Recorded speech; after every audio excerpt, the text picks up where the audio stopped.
గౌరవ ఉప ముఖ్యమంత్రి పీపీపీ గారు, పిఠాపురం పీఠాధిపతి పవన్ కళ్యాణ్ గారు ఎన్నికల్లో ఎంత గోల పెట్టారు, ఎంత గగ్గోలు పెట్టారన్న. 32,000 మంది అమ్మాయిలు మిస్సింగ్, 32,000 మంది అమ్మాయిలు మిస్సింగ్ అని చెప్పి ఎంత గగ్గోలు పెట్టారు. ఎన్నికల్లో గెలిచి వచ్చిన తర్వాత దాని గురించి ఒక్క మాట మాట్లాడలేదు. అది పక్కన పెడితే ఆయన సొంత నియోజకవర్గంలో కూడా మహిళలపై ఎంత అన్యాయం జరుగుతున్నా ఆయన ఒకరోజు మాట్లాడలేదు. రాష్ట్రంలో ఏ మహిళకి ఇంత ఇబ్బంది కలిగినా, ఘోరంత ఇబ్బంది కలిగినా కొండంత అండగా ఉంటానని చెప్పిన ఆ పెద్ద మనిషి, ప్రశ్నించిన పెద్ద మనిషి ఈ రోజున గొంతు మెదపట్లేదు. అందుకే మోడీ గారు కూడా మొన్న వచ్చినప్పుడు చాక్లెట్ ఇచ్చారు, తిని కూర్చో బాబు అని. నిజంగా అంటే ఏ మహిళకి న్యాయం జరుగుతోంది? దళిత మహిళకి న్యాయం జరుగుతోంది, ఒక బీసీ మహిళకి న్యాయం జరుగుతోంది. అంతెందుకండి, మాజీ మంత్రిగా చేసినటువంటి మన విడుదల రజని గారిపైనే మొన్న అంత అసభ్యంగా సిఐ మాట్లాడితే, ప్రవర్తిస్తే దాని గురించి కూడా ఒక్కళ్ళు ఈ ప్రభుత్వం వాళ్ళు ఒక్కళ్ళు స్పందించలేదు. ఒక మాజీ మంత్రికే రక్షణ లేకపోతే ఈ రాష్ట్రంలో సామాన్య మహిళలకు ఏం రక్షణ ఉంటుందండి? చేమకుర్తిలో ఉన్నటువంటి వైసీపీ వర్గ నాయకులకు చెప్పకుండా వచ్చి ఆ ఎంకాయమూతి తిట్టులు తింది కాక, ఆ తిట్టులు తిన్నటువంటి ఫ్రస్ట్రేషన్ లో చిన్న మెదడు చితికిపోయి ఏదేదో మాట్లాడినట్టుంది ఆవిడ.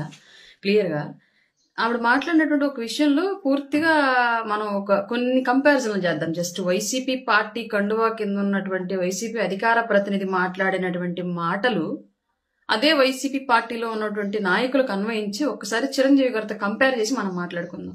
చిరంజీవి గారు బ్రహ్మానందం గారి మూవీ ఫంక్షన్ లో క్లియర్ గా బ్రహ్మానందం గారు ఆయన మనవ సంతానం, మనవరాలు అండ్ మనవడు గురించి చెప్పిన తరువాత కంటిన్యూషన్ లో చిరంజీవి గారికి ఉన్నటువంటి ఒక కోరిక, ఆయన హీరోగా ఉన్నారు ఇవాళ, ఒక లెజెండరీ యాక్టరు, సినీ చరిత్రలో ఒక శిఖరం ఆయన ఇవాళ.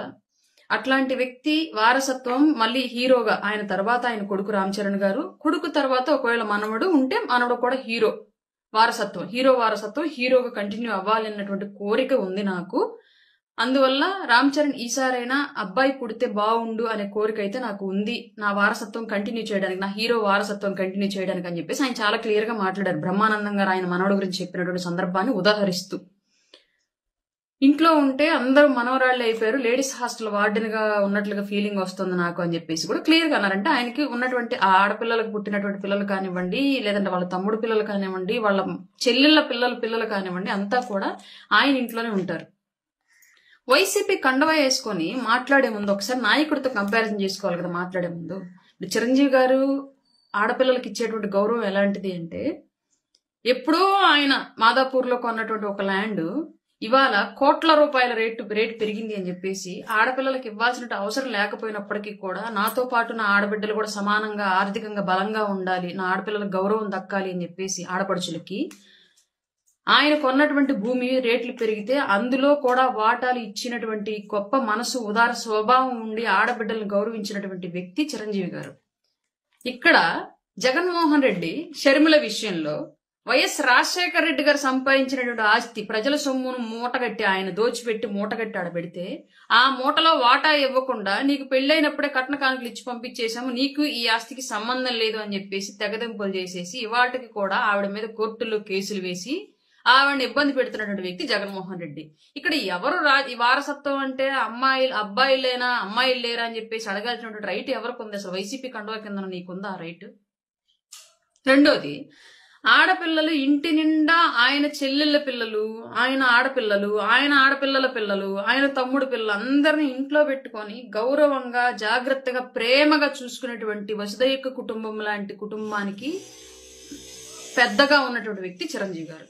ఇక్కడ మన నాయకుడి పరిస్థితి ఏంది? మన జగన్మోహన్ రెడ్డి గారి పరిస్థితి, ఒక చెల్లెలు తండ్రిని చంపించి ఇవాటికి ఆ చెల్లెల్ని ఇబ్బంది పెడుతూ ఉన్నారు.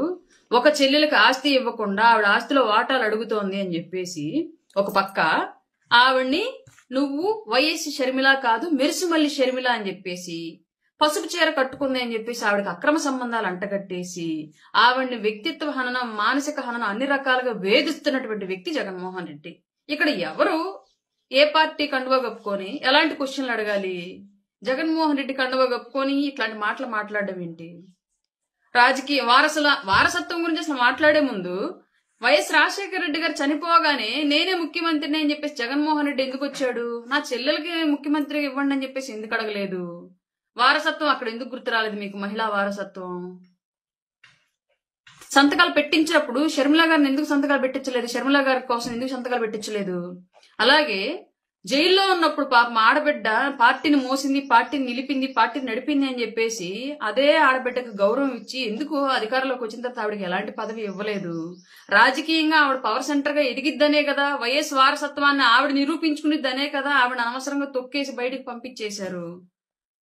అప్పుడు ఎందుకు గుర్తు రాలేదు మీకు? షర్మిలాకి ఎందుకు ఇవ్వలేదు మీరు మహిళని చెప్పేసి, మహిళని చెప్పి దూరం చేస్తున్నారని చెప్పేసి ఇదే నోరు ఎందుకు జగన్మోహన్ రెడ్డిని క్వశ్చన్ చేయలేదు? ఇంకా ఏమో వాయించిందని చెప్పేసి పిచ్చి పిచ్చి పట్టినట్టుగా పిచ్చి పిచ్చి మాటలన్నీ కూడా వచ్చి చిరంజీవి గారి విషయంలో మాట్లాడితే వేరేలాగా ఉండిద్దన్న విషయం వైసీపీ వాళ్ళు గుర్తుపెట్టుకోవాలి.